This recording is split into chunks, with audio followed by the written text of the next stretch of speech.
Folks,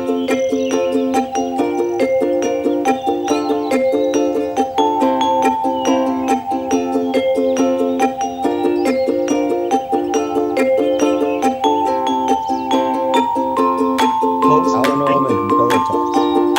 that's right. That's right. Absolutely. Okay, so we're going to chat about today cool tools for business. All right. So the first one, let me just grab my notes here. So the first one we're going to look at is Hunter.io. Anybody ever heard of Hunter.io? Hunter.io. Okay, so I'm going to go ahead and share my screen. Hunter.io. So Hunter.io is if you're looking for email addresses or contact information for people, this is a great one to use. So I go ahead and I will look at email finder, let's say, right? And I actually, let's say I'm looking for somebody who runs Siemens.com, right? Just copy Siemens.com here, post it here. And the gentleman's name, let's say, is Faisal. Should have taken typing in school. Kazim. All right, so what will happen is it'll go and it will find his information, and then you have his email address. But one of the cool things that I like to do is to check out, like I'll go and I'll look up something like, let's say, in Express, and I'll go to my tools here for Hunter, and it'll say, oh, here are all the email addresses that is found under, and it'll not only tell you the email address that it's found, but it will also tell you where it's found them. It'll say it's got two sources. So this one is found here, and this one's found here, or these 11 sources, these are the places where they're found. So if you're looking to get email addresses from any company, you can go ahead and install the Hunter.io app or extension onto Google, and it's really great to help you to identify people's email addresses.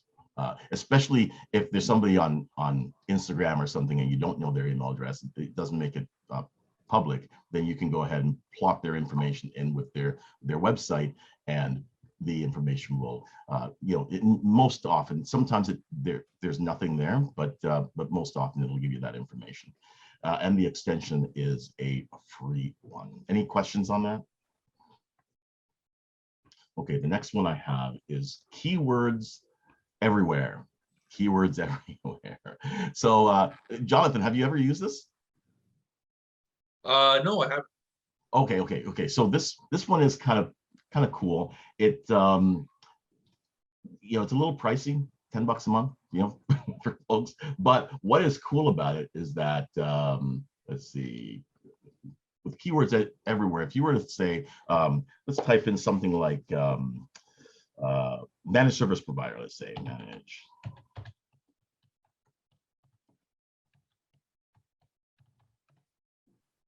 All right, so what it'll do, it'll say, okay, what's the trending data, right? So it'll plot this neat little graph here. Obviously, back in 2003, people were really looking for it, but it'll also give you keywords that you can use. So the related keywords are here, but also long tail keywords if you're looking for that, and it'll just populate it out at the side of the search engine response page, right? So I love this tool. Yeah, and you get all that without paying, because I haven't bought any credits. Right, you get all that without paying. and yeah, and they'll tell you, like I saw that top one, that SEO difficulty and blah blah blah, and went, what the heck does this mean? And they explain it in, like, it's baby steps. So for people that aren't Jonathan and Teresa and Ivan and Peter, it really helps. Like, and they're easy words to integrate in whatever you're doing. That's right. Now, the only benefit of the paid ones is that when you're typing into the search bar, sorry, all of a sudden my hay fever is kind of going a little crazy here, folks. But when you're typing it in, it'll actually give you some numbers right next to it as you're typing it in. I haven't paid for it, so you're not going to see a demonstration of it. But what it does is it'll tell you while you're typing it in the Google search the number of searches per month, the cost per click if you were going to do an AdWord campaign, and it'll tell you the level of competition, the scale of 0 to 1. So it'll be 0.07 or whatever it is, and it'll give you an idea as to what the level of competition is. So so the goal would be then, of course, the high search per month with low competition, and that's where you'd go for it. So I love this. I use it all the time. So it's and of course, that if you don't have this, you can just scroll to the bottom of the page, and this information here will give you keywords that are currently being searched by Google. But I think Jonathan went through this before on his presentation, and if you're interested, you can look at that video. It is now on thisgreatcity.com website. There's also on my YouTube channel. Yep. Sorry, I was just going to say, I didn't know after I installed it on my Chrome, it asked me if I wanted to install it in my Microsoft. Oh. So I have it on both my web browsers. Yeah. Fantastic. That's cool, Catherine. That's great. Thank you. Yeah. All right. So the other one that I have is one called Unbounce. If anybody has ever used Unbounce, it's a cool little landing page creator. So if we were to go to Unbounce platform, let me just quickly, log in here. So of course I went ahead and I created a cool tools today landing page, and it works a lot like Canva, right? Where you just drag and drop stuff, just drag things into place. This is a simple template that's created for you. So if you're looking to create a landing page for people to download an ebook or something like that, you can go ahead and do this really quickly here. If you don't know how to use your WordPress or whatever it is, or you don't know how to add simple pages to your website, this is a really cost-effective way of going ahead and creating a neat landing page. Everything's drag and drop. And they also have a bit of AI in here that if you don't know, it'll create a lot of the components for you just based on keywords that you put in. Okay, so and that is unbounce.io. All right. So the next one I have is Miro. Not to be confused with Miro on the wall. I had to. It was just begging for it. Okay, here we go. I'm gonna run this. Uh-oh. You know what? I might have to stop share, Catherine, because I don't know if I actually shared with audio. So yes, isn't that I know. They should just automatically assume, right? I know. So much for AI on platforms. I know.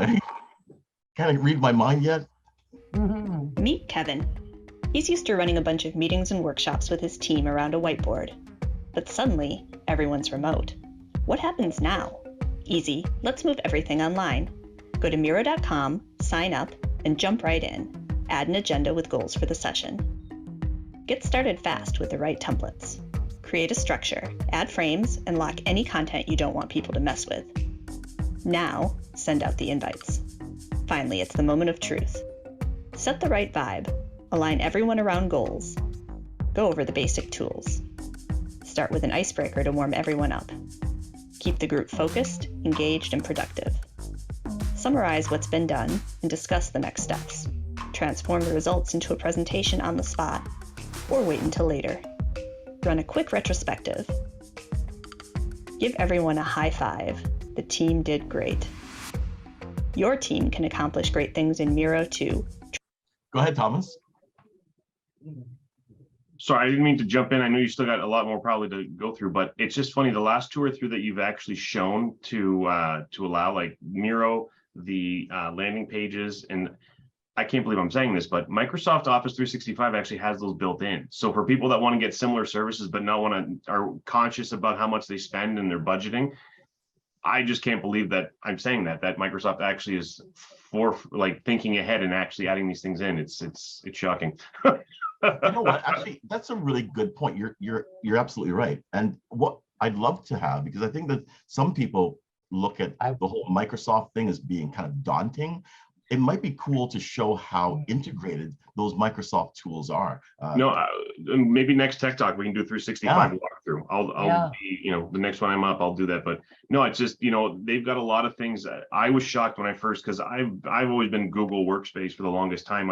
The last year and a bit is when I started to switch over to Microsoft, and I saw all the stuff that they have built in, a whiteboard app that you can do all the mind mapping and stuff like that. They have templates, and then the booking app, and they have lists, and this, it's something else. It's crazy. I never expected they have such little built-in apps.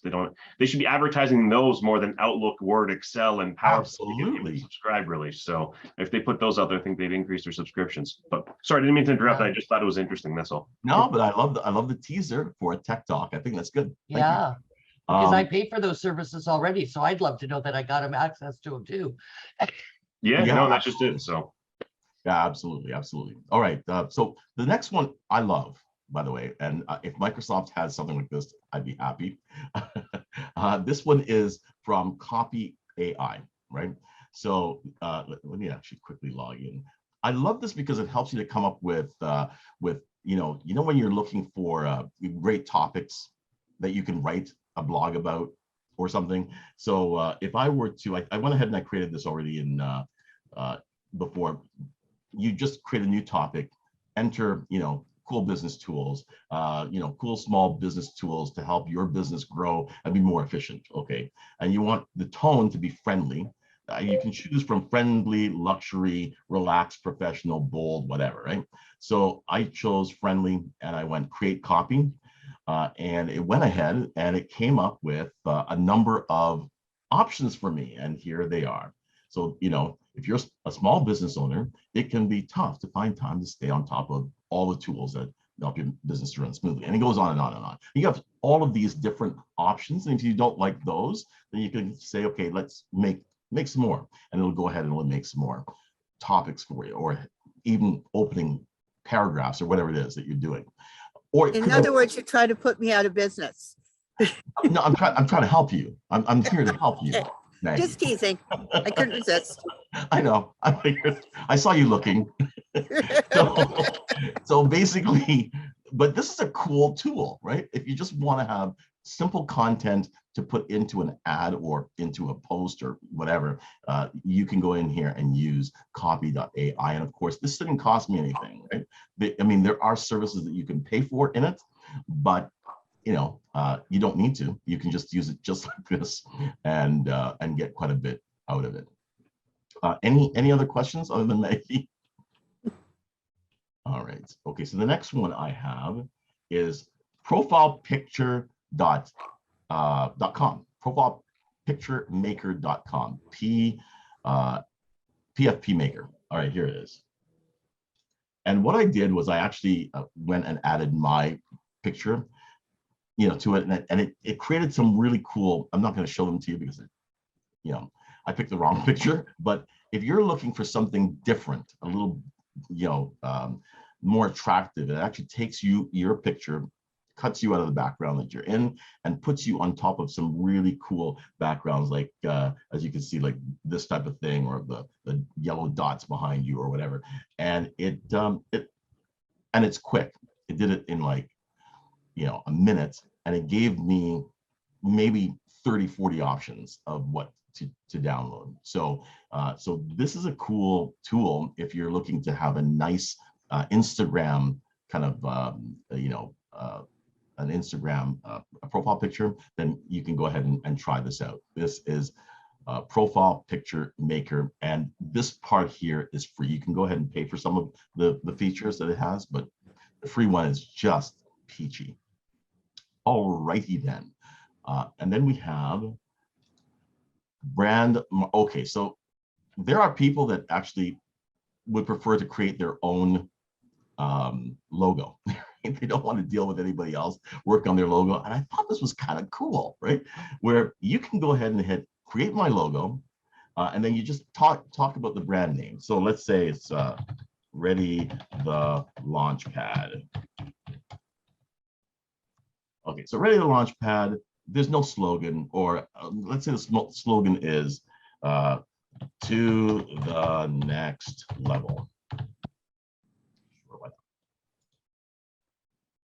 Then it'll say enter some keywords, and it's, you know, there, and then pick a color scheme. I'm gonna just pick this color scheme. There we go. And then it will go ahead and generate a whole bunch of logos for you to take a look at and choose. Now they're very basic, okay, but you can then go ahead and save it if you like any of the ones that they've come up with, as you can see. And it'll just keep, as you keep clicking, it'll keep creating them for you. I haven't run to the end of this as I tested it out. It just keeps coming up with some. Now, you know, granted, it's not like paying a professional to come up with a logo for you, but if you need something real quick, then you can go on in here to brandmark.io, and it'll go ahead and create a logo for you. All right. Now, this is one that a lot of people can definitely use, and that is bigjpeg.com, right? Bigjpeg.com. This is one that if you have a small, you know, sometimes you have a picture, but it's not big enough to put into a, you know, whatever it is on Facebook, or you need to scale it up without it losing quality. So you go ahead and select your image, and then once you select the image, it will, you just say how big you want to make it. Now the unpaid version only allows you to go up so big, but the other one is a paid version. You can choose a pretty nice large size, and it will optimize that picture, and it'll scale it up for you, which I thought was pretty cool. So, and it's really, really simple. You just go ahead and select an image. I use this guy, and then of course it will then once you hit start, it'll say, you know, do you want it to be, you know, 4 times? The 8 and the 16 time is not available to you. How quality do you want it to be? I'll say high, and then it'll go ahead and it will go ahead and do it for me, right? So I'm not going to wait for that to happen, but this is a cool one to have, especially if you have that one picture and you're putting it into something that's being printed, and you don't have a big enough image for that, you know, that 300 dpi print. This is a cool tool to use. All right, and I have one bonus, and that is the rock block. So anybody ever heard of the rock block? Yeah, No? the portable vinyl speaker. Of course you heard of it. You would. So, Yeah, man, anything that pumps the party up, man. I know all about it. yeah, you know, I'm gonna just play the Shark Tank, if you guys don't mind. So here we go, Shark Tank. Let me just blow this puppy up, and then. This is Rockblock, the world's first infinitely portable, wireless record player. Really? You can literally take this guy anywhere. Let me show you how it works. Using Rockblock is really just as simple. Turning it on, placing it on top of any record, and pulling the lever up to begin playing. Oh, wow. Get out. Wow. That is so cool. To stop playing, hold your hand above Rockblock, just like this. Now, if you're like me, you like your music a little bit louder. So in addition to its built-in speaker, Rockblock also has the ability to send its music to any wireless speakers or headphones. Like that guy over there, using Bluetooth.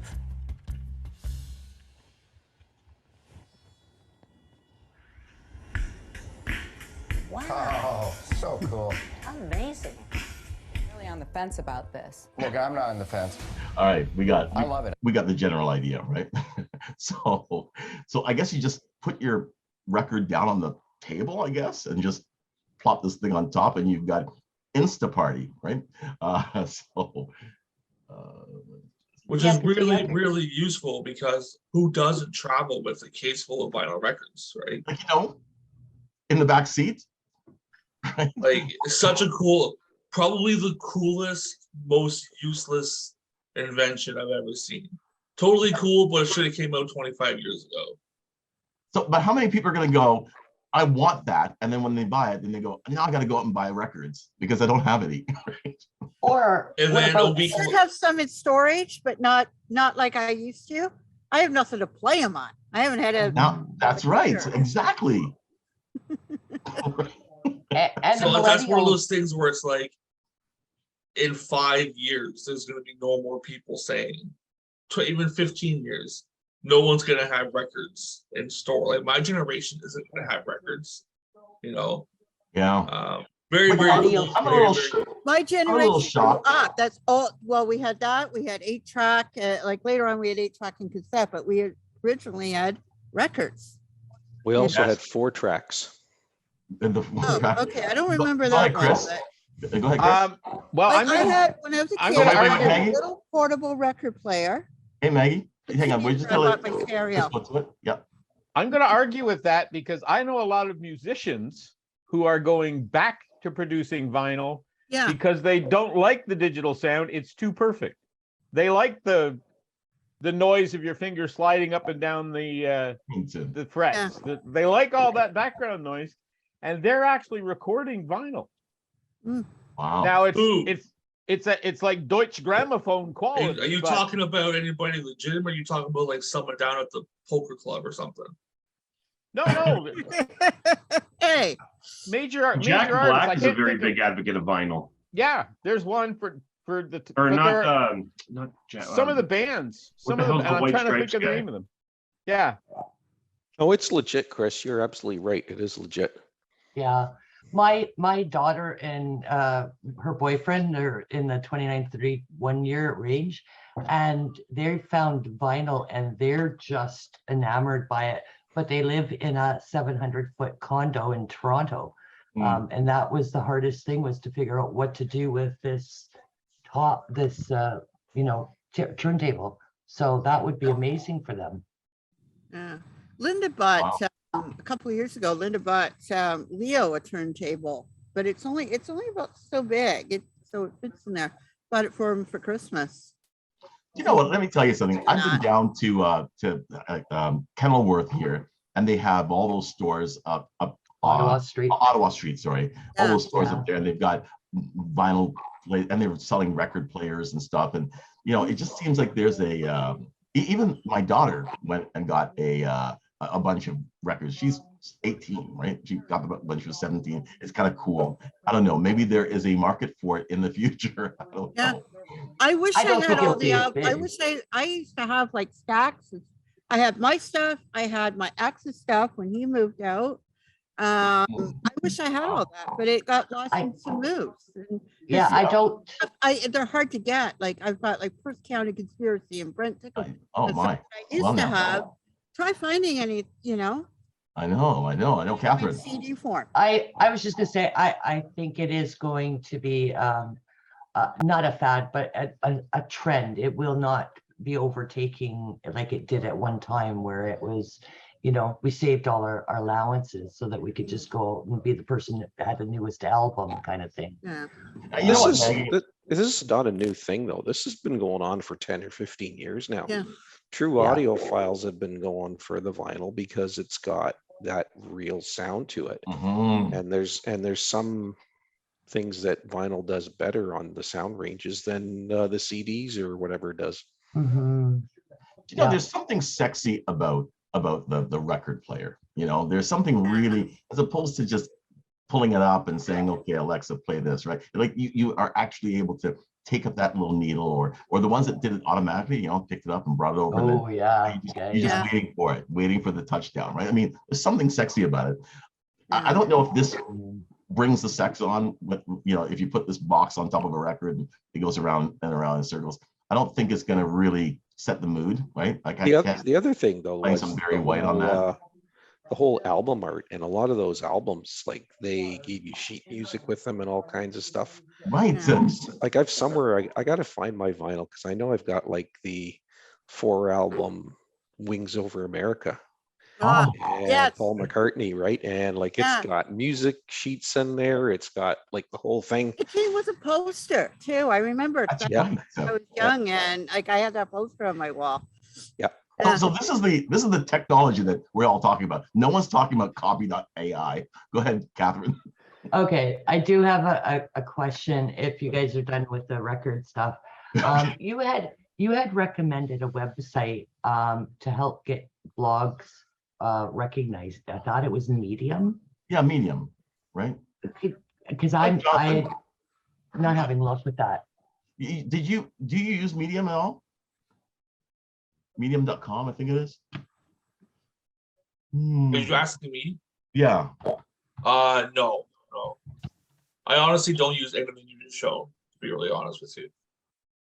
Yeah, so it's just a place to post your articles. So what I do is I wrote an article on I wrote 2 articles, one on swearing and one on used cars, and I posted them both there, and I linked them back to my site because Medium has a good citation and trust flow, right? So it's a good backlink.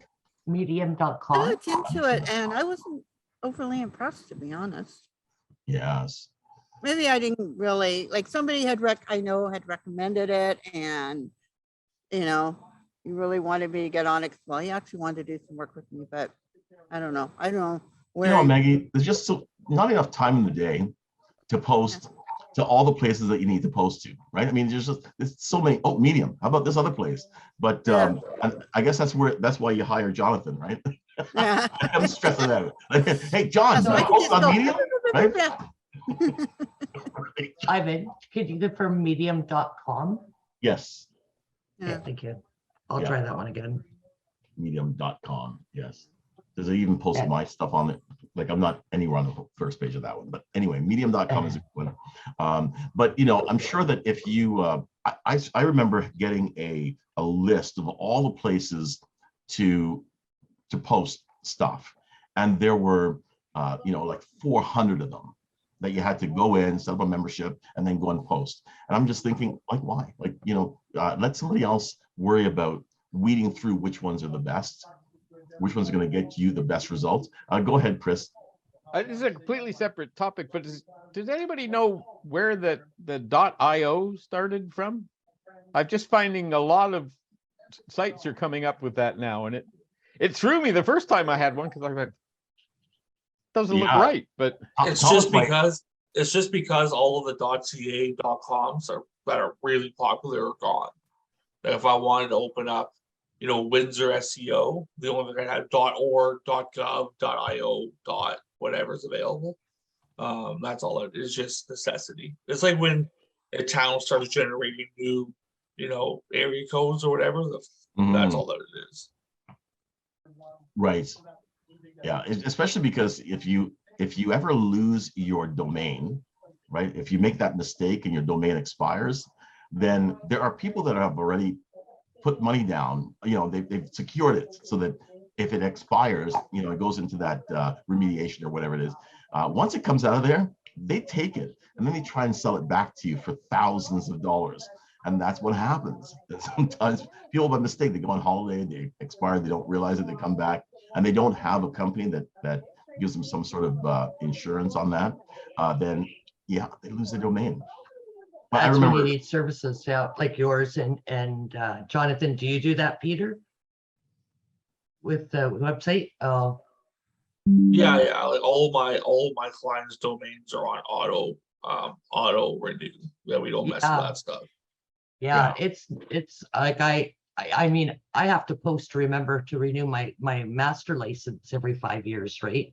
I just if I had to do that too, I'd lose it for sure. And I've had I mean, even if people don't pay, like even if people are late on paying, their domain, they can't lose it. So we pay for it. And if they don't pay over a year, they go away. Some people go out of business, whatever, then we'll let it go. I mean, what's the actual cost for us to do that? It's very, very small, right? As opposed to them losing it. And I'm telling you, it's bad. I'll just tell you one quick story. Years ago, there was a company called FutureLink, and they had futurelink.com. They let it expire, and then somebody snapped it up, and they ended up trying to sell it back to them for $100,000. So they ended up just going with futurelink.net, which isn't as sexy, but just think about it. Imagine that you lose your domain, someone wants to sell it back to you for $100 grand. And then Teresa's father had a website, and he let it expire. And unfortunately, a company purchased it and turned it into a porn site. And so imagine that your clients are now going to, a porn site, right? So they want a renovation, and Anyway, I'm not going to go any further on that. Thomas, go ahead. I was just going to say that I know that yourself and John obviously probably have the auto renew set up and all that, but an extra layer is actually there's services that I'm going to tout myself here a little bit, that myself as a provider, MSP, would actually have that we actually notified when your domain and your SSL certificate out for renewal. If they're not up for renewal at the same time, we get alerts and notifications too, so we can update the customer and say, hey, listen, it's up for renewal, because in case the customer's doing it themselves, we don't know, we might not necessarily know they have a host, or in some cases we actually manage the domain for them because we purchased for them when we got 365 services. So then it's also a notification and reminder to us that says, hey, don't forget to do this. So yeah, don't let it expire. Make sure you get the services to help you to remember. Okay, listen, folks, we've got a minute. And with that, I'm going to hand it off to Lisa. He's ignoring. I'll stop recording.